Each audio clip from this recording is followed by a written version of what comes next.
नमस्कार दोस्तों, मैं केसी साहू सर आप सबका स्वागत करता हूं आपका ही अपना चैनल केसी सर के क्लासेस में।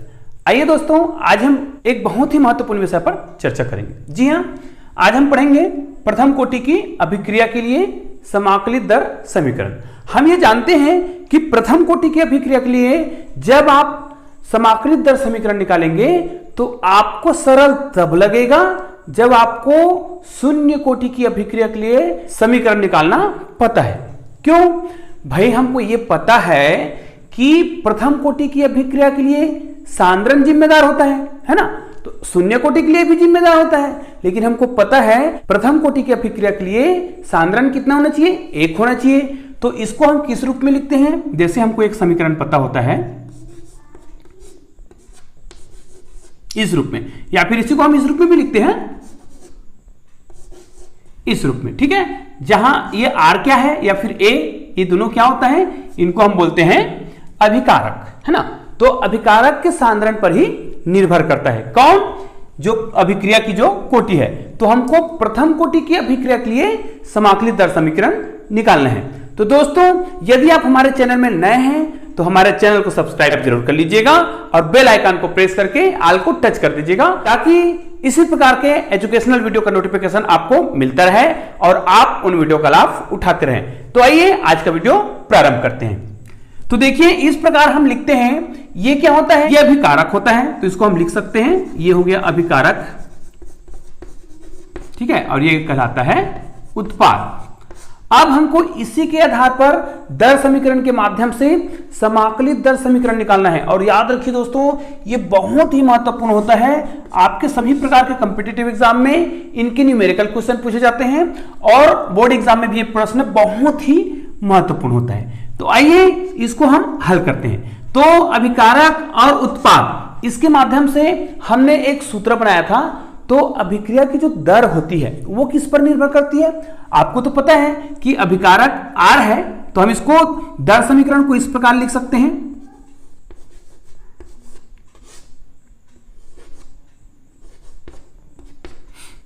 यहां पर होगा K और ये उनका अभिकारक। और ध्यान दीजिए दोस्तों, यहां पर घात कितना होता है? 1 होता है ना। तभी तो हम ये जानते हैं कि यहां पर जो घात होता है उसके आधार पर इनके जो घातों का जो योग होता है वही क्या कहलाता है? उसको कोटि बनाता है।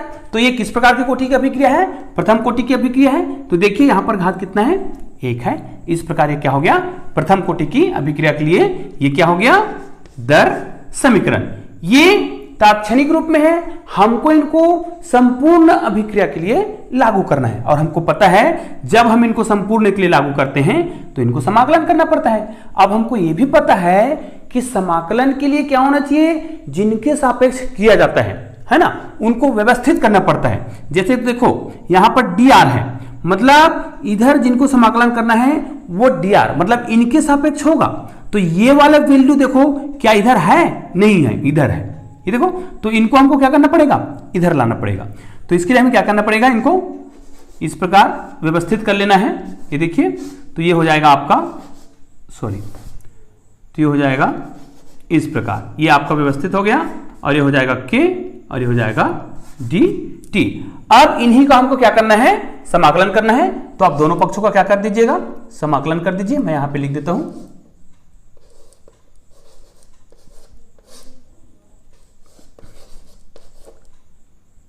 और ये हो जाएगा, ये भी समाकलन हो जाएगा और ये dt।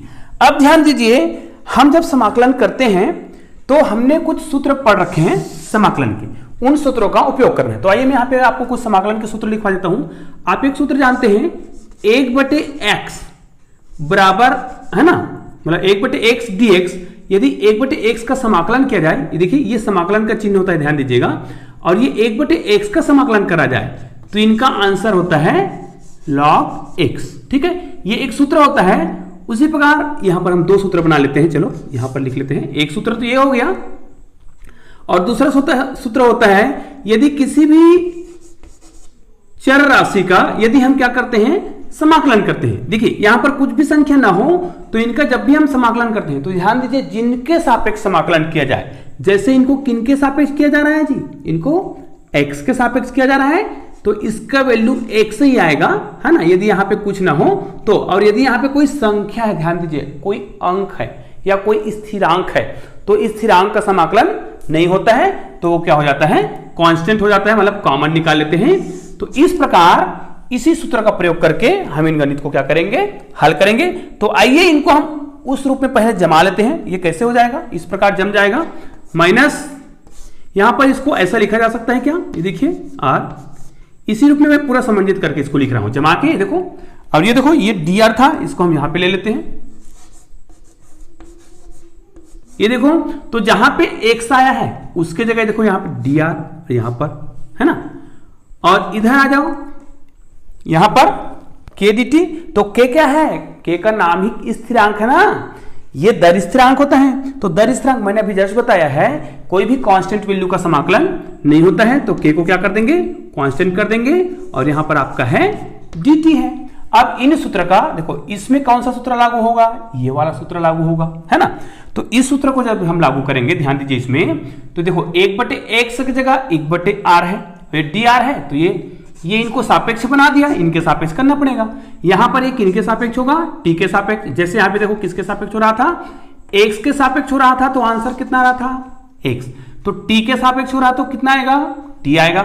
उसी प्रकार 1/x का जब हमने समाकलन किया तो कितना आया, log x आया।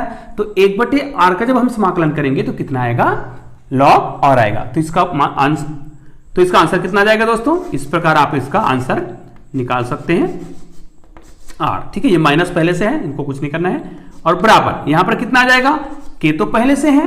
अब यहां पर देखिए, यहां पर क्या है, dt है, तो इसका समाकलन करेंगे तो कितना आएगा, t आएगा। और ध्यान दीजिए यहां पर जब भी हम समाकलन करते हैं तो कोई समाकलन स्थिरांक होता है, उसको लगाते हैं, है ना। तो जहां पे हमने समाकलन प्रारंभ किया था, यहां पर भी लगा सकते हैं, यहां से हमको लगा देना चाहिए था, फिर। तो इस प्रकार हम क्या कर सकते हैं, समाकलन कर सकते हैं। अब इनको हमको क्या करना पड़ेगा, ये जो है समीकरण नंबर 1 हो गया, जहां i क्या है, i जो है यहां पर एक समाकलन स्थिरांक है।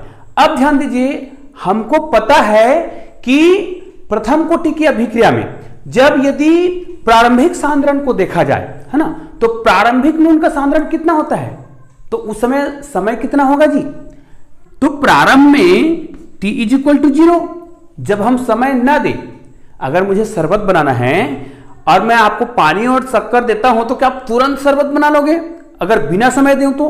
कहने का मतलब यह है, यदि t = 0 हो तो क्या अभिकारक कुछ मात्रा में अभिक्रिया करेगा, नहीं करेगा, है ना।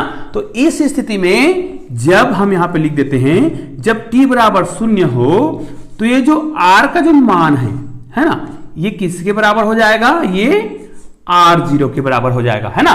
जहां ये क्या है जी, ये क्या है, ये उनका प्रारंभिक सांद्रण है। तो इस मान को आपको क्या करना है, समीकरण नंबर 1 में, है ना, तो समीकरण नंबर 1 में मान रखने पर, तो इस प्रकार आप समीकरण नंबर 1 में मान रख दीजिए। चलिए हम मान रख के देखते हैं। यहां पर ध्यान देना है, बहुत सावधानी से हल करना है। ये समीकरण नंबर 1 में आपको क्या रखना है, t = 0 रखना है। क्यों, क्योंकि इनका जो मान है वो कैसे निकलता है, प्रारंभिक सांद्रण के आधार पर निकलता है ना। तो प्रारंभ में समय कितना माना गया है, 0 माना गया है। तो ये देखो, जब प्रारंभ में 0, t को 0 माना जाए, यहां पर 0 लगाएंगे, तो उसी स्थिति में इसके बराबर क्या आएगा, यार 0 देखो लिखा हुआ है, तो ये हो जाएगा माइनस, ये हो गया आपका ये प्रारंभिक सांद्रण हो गया, ठीक है।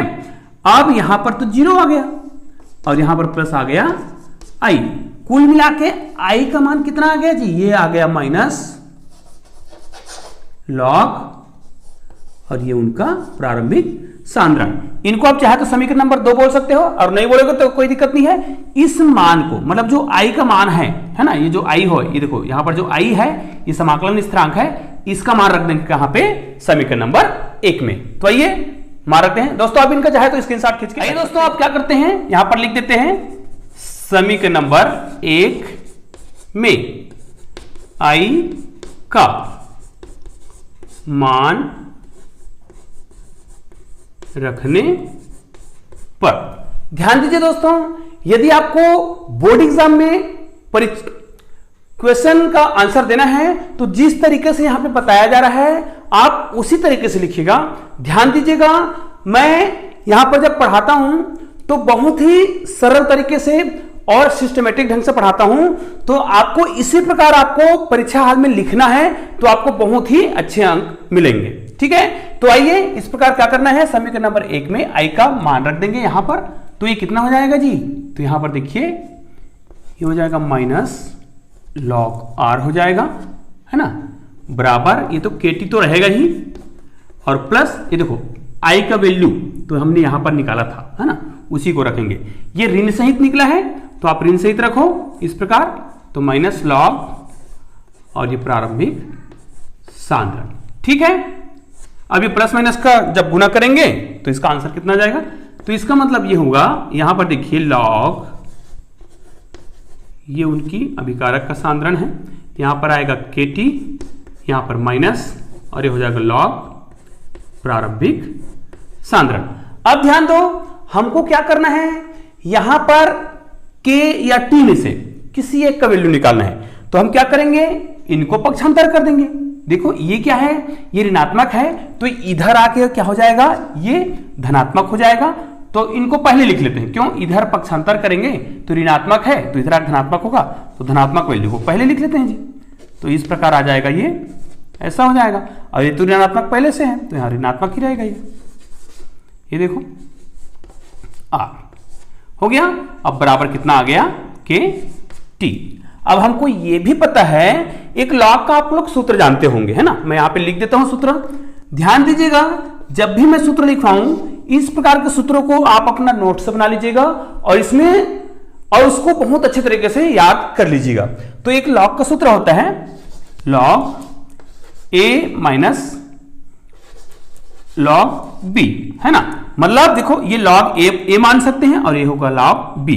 तो इसका मतलब क्या होता है, इसका एक सूत्र होता है लॉग ए बटा बी, मतलब एक फार्मूला है जिनको आप हमेशा याद रखिएगा, जो परीक्षा की दृष्टि से बहुत ही महत्वपूर्ण होता है। तो इस सूत्र का प्रयोग करके यदि हम इनमें मान रखें तो क्या होगा, ये हो जाएगा लॉग, यहां पर हो जाएगा देखो जीरो वाला है मतलब प्रारंभिक सांद्रण है, और ये हो जाएगा बटे इतना, और ये हो जाएगा के टी। ठीक है, तो इस समीकरण के माध्यम से हम दर स्थिरांक या फिर समय का मान निकाल सकते हैं। ठीक है, तो इस समीकरण को आइए हम यहां ऊपर पर लिखते हैं। तो दोस्तों इसको हम यहां पर लिख लेते हैं, ये हो जाएगा के टी बराबर लॉग, ये हो जाएगा प्रारंभिक सांद्रण, और ये आर। ठीक है, इस प्रकार हो जाएगा। अब यहां से आपको जो भी मान निकालना है, ध्यान दीजिए, आप यदि टी का मान निकालते हो तो के को उधर ले जाओगे, और यदि हम के का मान निकालते हैं तो टी को उधर ले जाएंगे। चलो हम यहां पर के का ही मान निकालते हैं, तो ये क्या हो जाएगा, टी यहां पे गुणक रूप में है तो ये अंश में है, तो इधर आ क्या हो जाएगा, हर में हो जाएगा। तो इस प्रकार हमारा ये क्या हो जाएगा, लॉग प्रारंभिक सांद्रण, और ये उनका सांद्रण हो गया। ठीक है, अब हमको एक चीज और पता है, जब हम इसको लॉग के 10 आधार में चेंज करते हैं दोस्तों, जब भी हम लॉग में जो लॉग वैल्यू दिख रहा है इसका आधार कुछ नहीं मतलब ई मानते हैं, तो इसके आधार को हम 10 में चेंज करेंगे। मतलब लॉग का आधार जो दिया हुआ है कुछ नहीं लिखा है, तो मान लीजिए ऐसा कोई फार्मूला है, इनका आधार कुछ नहीं का मतलब ई मानते हैं, तो इसको हम 10 के आधार में चेंज करेंगे। तो यहां पर तो हम लिख देंगे लॉग का आधार 10 हो गया, आधार लॉग का आधार 10 x हो गया। तो ऐसा जब हम लॉग का आधार को देखो यहां पर कुछ नहीं लिखा है, उसको हमने 10 में चेंज किया, तो इसको हमें क्या करना पड़ता है, 2.303 से गुना करना पड़ता है। तो ये हमारा एक सूत्र है। ध्यान दीजिए दोस्तों, आज के व्यंजक में जितने सूत्र आ रहे हैं वो बहुत ही महत्वपूर्ण सूत्र हैं, और ये सब लॉग के सूत्र हैं, तो इनको आप लोग बहुत ही सावधानी से याद कर लीजिएगा। तो दोस्तों इस प्रकार हम इसके वैल्यू को यहां पे लिख सकते हैं। तो यहां पर आ जाएगा के बराबर, ये वैल्यू को यहां पे लिख देंगे 2.303 बटे टी हो जाएगा। अब ये जो लॉग लिखा है ना, जिसका आधार अभी क्या था, ई था, इसको हमने आधार 10 में चेंज कर दिया। अब ये हो जाएगा इस प्रकार। ठीक है, तो दोस्तों यही जो है प्रथम कोटि की अभिक्रिया के लिए क्या है, समाकलित दर समीकरण का व्यंजक है जो बहुत ही महत्वपूर्ण होता है। तो इस व्यंजक को आप लोग क्या कर लीजिएगा, याद कर लीजिएगा। अब ध्यान दीजिए, इसी सूत्र के माध्यम से हमें एक ग्राफ खींचना है। इससे पहले भी हमने शून्य कोटि की अभिक्रिया के लिए एक व्यंजक निकाला था और एक बहुत प्यारा सा ग्राफ खींचे थे। तो आइए इसमें भी हम क्या करते हैं, एक ग्राफ खींचते हैं। तो ग्राफ खींचने के लिए हमको इनको क्या करना पड़ेगा, हमको इनको सरल रेखा जो समीकरण होता है ना, उस रूप में इनको क्या करना पड़ेगा, लिखना पड़ेगा। तो सरल रेखा का समीकरण क्या होता है जी, ये होता है y बराबर mx प्लस सी, वेयर ये y अक्ष होता है, ये x अक्ष होता है और c क्या होता है, उसका अंतःखंड होता है। और ये जो m है वो क्या होता है, वो उनकी ढाल होती है जिसको हम लोग बोलते हैं स्लोप या फिर प्रवणता। तो आइए ये जो समीकरण दिख रहा है उसको इस रूप में पहले हम क्या करते हैं, कन्वर्ट करते हैं, इस रूप में लिखते हैं। क्यों, क्योंकि हमको पता है कि ये सरल रेखा के रूप में व्यक्त किया जाता है। तो इनको सरल रेखा के रूप में पहले क्या करेंगे, लिखेंगे ना। तो आइए इनको हम सरल रूप में लिखते हैं। दोस्तों इनको सरल रेखा के रूप में लिखने के लिए ये जो वैल्यू दिख रहा है, इतना जो वैल्यू है, इनको हम क्या करते हैं, इधर डालते हैं। ध्यान दीजिए, इनको पक्षांतर नहीं बोलते ना, क्योंकि गुणक के रूप में है। तो इधर आएगा तो अंश का हर होता है और हर का अंश होता है। तो आइए करते हैं। तो यहां पर k तो पहले से था, अब देखो 2.303 ऊपर में है, तो ये क्या हो जाएगा, नीचे भी आ जाएगा इस प्रकार। और ये जो नीचे में था वो कहां चला जाएगा, ऊपर चला जाएगा। ठीक है, मतलब अंश में चला जाएगा। बराबर ये कितना हो गया, आप ये log 10 है और ये r, ठीक है। अब यहां पर पुनः वो सूत्र लगा दो जो हमने अभी लगाया था। यहां पर हमने सूत्र पहले लगाया था ना, लॉग वाला बट्टे वाला। तो ये किस रूप में हो जाएगा, इसको हम इस रूप में लिख सकते हैं, के टी है ना बट्टे 2.303 बराबर यहां पर कितना हो जाएगा जी, बहुत ध्यान से देखिएगा, ये हो जाएगा लॉग आर हो जाएगा और माइनस यहां पर भी लॉग कितना हो जाएगा, तो है ठीक लिखा है, इस प्रकार हो जाएगा। ठीक है, अब ध्यान दीजिए, इनको हमको इस समीकरण को इस रूप में लिखना है। तो कैसे होगा ये, इनको क्या करना पड़ेगा, हमको पक्षांतर करना पड़ेगा ना। तो किसको पक्षांतर करेंगे, हम इसको इधर ले आते हैं। ध्यान दीजिए, इसको इधर लाएंगे तो ये ऋणात्मक था, इधर आप क्या हो जाएगा, धनात्मक हो जाएगा। तो ये हो जाएगा लॉग, ध्यान दीजिएगा बहुत सरल तरीके से आपको समझाया जा रहा है, बहुत सावधानी से देखिएगा। अब देखो ये ऋणात्मक था तो इधर आया धनात्मक हो गया। अब ये जो पूरा वैल्यू है इनको हम उधर ले जाएंगे, तो ये धनात्मक है, ध्यान दीजिएगा। तो उधर जा क्या हो जाएगा, ये ऋणात्मक हो जाएगा। तो ये हो जाएगा के 2.303 और ये हो जाएगा टी। अब देखिए ये तो प्लस ही है, तो यहां पर क्या हो जाएगा, प्लस ही होगा। और इस प्रकार हम लिख सकते हैं ऐसे। ठीक है, इस प्रकार अब तुलना करके देखो, ये जो समीकरण बना है क्या ये एक सरल रेखा का समीकरण जैसा है, बिल्कुल है। इतने वैल्यू को क्या माना जाए, y माना जाए, है ना। तो ये वाला जो वैल्यू है वो क्या है, c है। इसका मतलब t, x जो है t के बराबर है। तो इतना जो वैल्यू आ रहा है, ध्यान दीजिएगा, बहुत ही सरल तरीके से आपको समझाया जा रहा है। इतना जो वैल्यू आ रहा है वही जो है उस सरल रेखा का क्या कहलाएगा जी, वो उसका स्लोप कहलाएगा, ढाल कहलाएगा, जिसको हम लोग प्रवणता भी बोलते हैं। तो आइए इसी को माध्यम बनाकर हम इनके बीच क्या खींचते हैं, एक ग्राफ खींचते हैं। आइए ग्राफ खींचने के लिए हमको क्या करना पड़ेगा, दो अक्ष लेने पड़ते हैं, एक्स अक्ष और वाई अक्ष, है ना। तो ये हमारा एक्स अक्ष होता है और ये वाई अक्ष होता है। तो हमको सरल रेखा के रूप में इनको व्यक्त करना है। तो हमको ये तो पता है कि इधर किसको लेते हैं, समय को लेते हैं, है ना। आगे जाएंगे तो समय क्या होता है, बढ़ते जाता है। ठीक है, ऊपर किसको लेते हैं, हम y को लेते हैं। तो y के रूप में किसको लेते हैं, यहां पर हम log को लेते हैं, ये हो जाएगा log r। ठीक है, ये देखो, मतलब ये ऊपर में क्या है, ये इनको कहा जाए सांद्रता। ठीक है, ऊपर जाएंगे तो सांद्रता बढ़ता है। अब हमको पता है निश्चित समय के बाद अभिकारक के सांद्रण में क्या होता है, कमी होती है। तो कमी होती है मतलब सांद्रता, अभिकारक की सांद्रता में क्या होता है, कमी होता है। ये देखो सांद्रता में समय के साथ देखो इधर जा रहे हैं तो समय क्या हो रहा है, बढ़ रहा है। तो ये सांद्रता में क्या होती जा रही है, कमी होती जा रही है। देखो समय यहां पर आने में मान लीजिए हमको 10 मिनट का समय लगता है, तो 10 मिनट में सांद्रता में वृद्धि हुई कि कमी? पहले इतना था सांद्रण, देखो लाइन में खींचेंगे तो इतना था, अब ये क्या हो गया है, इतना कम नहीं हो गया, इतना उतर गया, नीचे हो गया, तो इसका मतलब सांद्रण क्या हो रहा है, कमी हो रहा है। तो ये क्या हो रहा है, एक प्रकार का ये स्लोप है, ढलान, ढाल, इसीलिए इसको क्या बोलते हैं, इनका ढाल भी बोलते हैं, है ना, ढाल या स्लोप बोलते हैं। और इनको हम किससे दर्शाते हैं, 10 से दर्शाते हैं।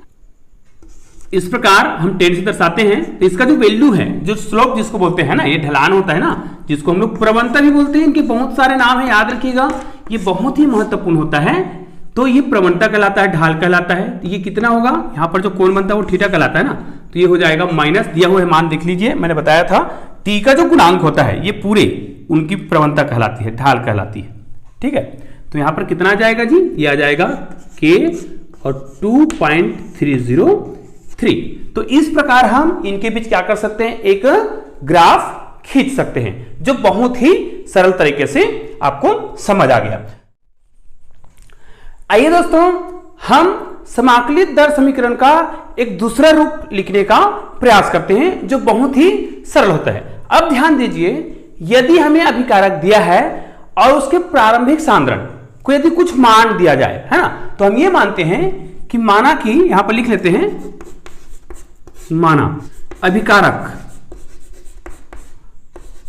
ठीक है। अब अभिकारक कोई ए है ना, तो अभिकारक ए का प्रारंभिक